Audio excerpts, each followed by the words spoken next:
Hello students, कैसे हैं आप लोग। आज का हमारा टॉपिक है capacitance with A dielectric slab. Capacitor एक पैरेलल प्लेट कैपेसिटर है हमारे पास, उसके अंदर हमें लगानी है एक डाइलेक्ट्रिक स्लैब और फिर बताना है कि अब कैपेसिटेंस कितना होगा। तो पहले आप पढ़ चुके हैं पैरेलल प्लेट कैपेसिटर। टॉपिक का नाम लिखते हैं capacitance of parallel plate capacitor on inserting A dielectric slab. Dielectric slab, ठीक है। तो डाइलेक्ट्रिक स्लैब रखने पर क्या फ़र्क पड़ेगा किसी पैरेलल प्लेट कैपेसिटर पर, वो समझना है हमें इस डेरिवेशन में। तो मान लीजिए आपके पास एक पैरेलल प्लेट कैपेसिटर है और इस कैपेसिटर को आपने लगा दिया एक इंसुलेटेड स्टैंड पर। उसके बाद आपने क्या किया, आपने इस वाली प्लेट को कनेक्ट कर दिया positive terminal of the battery से। उसकी वजह से यहाँ पर आ गया है पॉजिटिव चार्ज और ये चार्ज है Q और एरिया इस प्लेट का है A। ये पहले से आपको मालूम है, ऐसे होता है। अब उसकी वजह से यहाँ पर माइनस के Q चार्ज आ गया है और एरिया यहाँ पर भी A है प्लेट का, और यहाँ हमने कर दिया है ग्राउंडेड, क्योंकि जो इधर की तरफ चार्ज आएगा उसे ख़त्म करने के लिए। तो ये आ गया आपका माइनस में Q चार्ज। इस तरह आपके पास एक पैरेलल प्लेट कैपेसिटर बन गया है। मान लीजिए आपने यहाँ पर एक स्लैब रखी और उसको इंसर्ट कर दिया इन दोनों प्लेट के बीच में, और उस स्लैब की जो चौड़ाई है वो T है। The width of the slab is T and उसका डाइलेक्ट्रिक कांस्टेंट K है। कितना है K। तो पूरी जो प्लेट, दोनों प्लेट के बीच में जो चौड़ाई है that is small d, that is small d। तो ये पूरा सिस्टम आपके सामने आ गया है। इसमें दो प्लेट्स हैं, उसके बीच में खाली वैक्यूम है और वहाँ पर जो है एक बीच में स्लैब है जिसकी विड्थ T है और डाइलेक्ट्रिक कांस्टेंट K उसका है। तो अब हमें निकालना है what is the capacitance after inserting this slab. तो इसके लिए हम क्या करते हैं, हम कहते हैं भाई यहाँ पर जो अंदर इलेक्ट्रिक फील्ड है स्लैब के अंदर, दिस इज़ EK, और जो बाहर इलेक्ट्रिक फील्ड है दैट इज़ E0। बात समझ में आई कि नहीं आई। यानी जो बाहर का वैक्यूम का इलाका है उसके अंदर जो इलेक्ट्रिक फील्ड है दैट इज़ E0, और जो स्लैब के अंदर का है मटेरियल उसके अंदर जो इलेक्ट्रिक फील्ड डेवलप होगा दैट इज़ EK। तो यहाँ पर एक एक चीज़ लिख देते हैं। चार्ज जो है वो कितना है, Q माइनस Q है। चार्जेस ऑन प्लेट्स, आई बात समझ में आपके। A is the area of plates, EK is the, या पहले K लिखेंगे, K is the dielectric constant of slab, and E0 is the electric field in vacuum,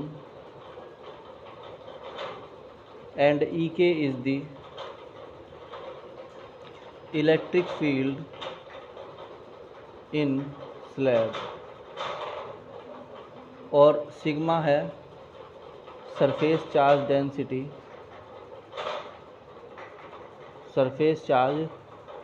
density जो कि इक्वल होती है sigma equal to charge over area के। ये हमारे सारे के सारे वेरिएबल्स हैं। इन वेरिएबल्स को आपको याद करना है। एक बार और समझ ले ध्यान से कि एक जो प्लेट्स हैं उनके ऊपर चार्ज है Q एंड माइनस Q। जो एरिया है प्लेट्स का वो है कैपिटल A। जो डाइलेक्ट्रिक कांस्टेंट है स्लैब का दैट इज़ K। जो इलेक्ट्रिक फील्ड है in the vacuum that is E0, और जो electric field in the slab है वो EK है, और सिग्मा है सरफेस चार्ज डेंसिटी। तो ये सारे वेरिएबल्स थे, पहले आप इनको सबको नोट कर लें। अब हम शुरू करेंगे यहाँ पर what is the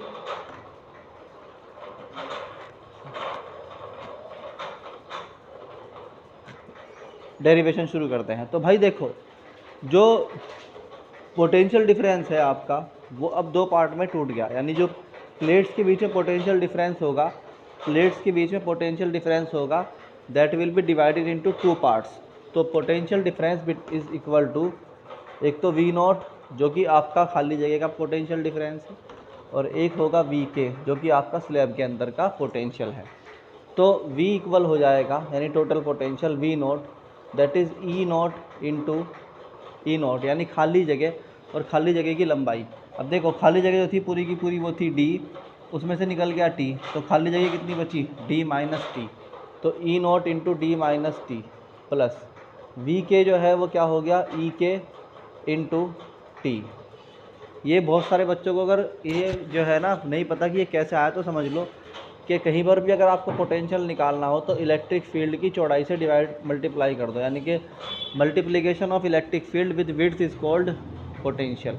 multiplication of electric field with width is called potential. यहाँ पर इलेक्ट्रिक फील्ड जो था ई नॉट उसकी विड्थ थी डी माइनस टी, और यहाँ पर जो इलेक्ट्रिक फील्ड था ई के उसकी विड्थ थी टी, इसलिए यहाँ पर हमने ऐसे लिखा है पोटेंशियल को। तो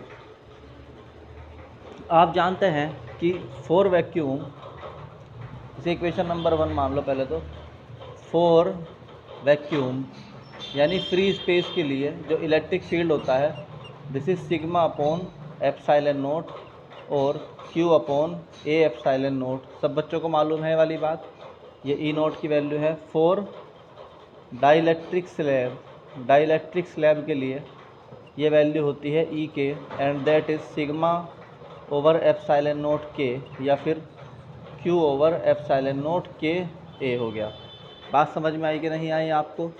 अब हम क्या करेंगे, ये दोनों वैल्यूज़ जो हैं वो उठा के इक्वेशन नंबर 1 में पुट कर देंगे। तो पुट ऑल वैल्यूज़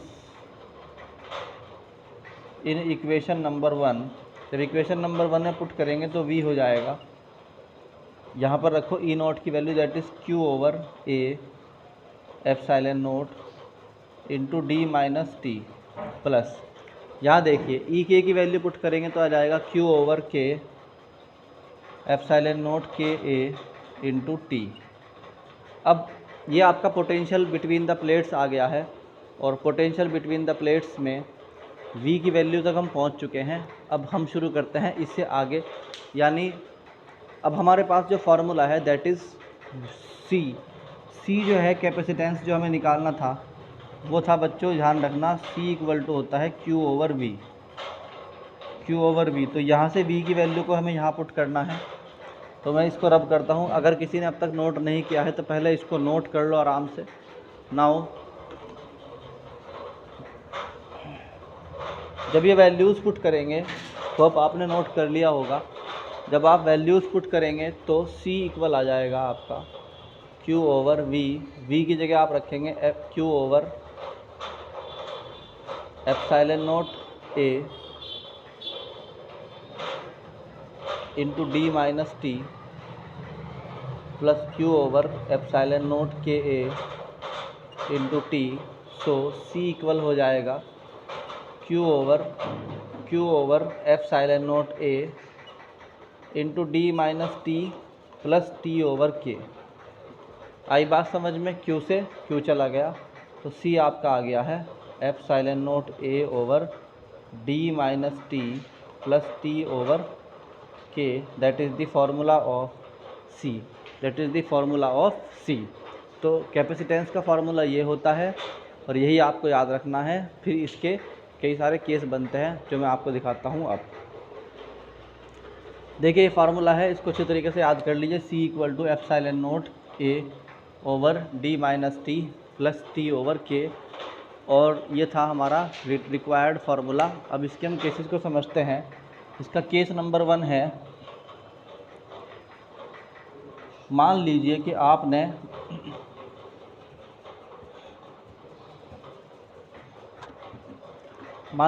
क्या किया कि आपके पास जो पैरेलल प्लेट कैपेसिटर था उसके अंदर आपने बहुत सारी स्लैब्स रख दी, ऐसे रख दी, और वो स्लैब्स जो हैं मान लीजिए उनकी जो चौड़ाई है वो T1 T2 and so on, और उनके जो डाइलेक्ट्रिक कांस्टेंट है they are K1 K2 and so on. तो इस केस में जो फार्मूला हमारा था main, C equal to epsilon naught A over D minus T plus T over K, ये हो जाएगा C इक्वल टू, ये केस नंबर 1 है, तो इसके हिसाब से यहाँ पर C हो जाएगा epsilon not A over D minus T plus D minus T की जगह रखेंगे T1 plus T2 and so on Tn plus T over K, यानी T1 over K1 plus T2 over K2 and so on Tn over Kn। ये आपका हो गया dielectric material, यानी plate रखने के बाद क्या हुआ आपका, ये बहुत सारी प्लेट्स होने के बाद ये आंसर आता है इसका।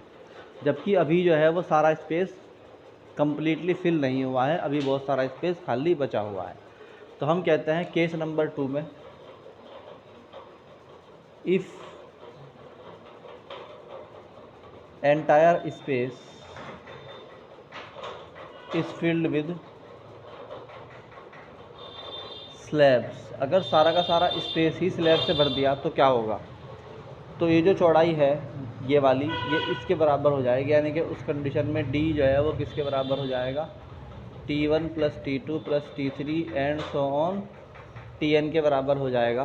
तो उस कंडीशन में D में से जब ये दोनों बराबर हो गए तो 0 हो जाएंगे, तो ये बच गया C equal to epsilon naught over T1 over K1 plus T2 over K2 and so on Tn over Kn। ये वाला तो है फार्मूला, ये वाला हो जाएगा। बात समझ में आई आपके, तो फार्मूला ये वाला हो जाएगा। अब मान लीजिए कि आप लगा देते हैं बीच में भर देते हैं आप बीच में केस नंबर 3 में हम कहते हैं कि the space is filled with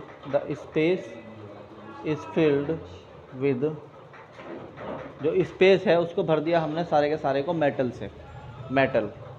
ठीक है। और मेटल की जो K की वैल्यू होती है that is infinite, so C will become infinite, that is the answer.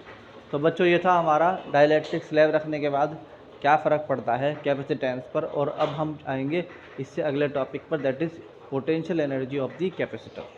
Thank you.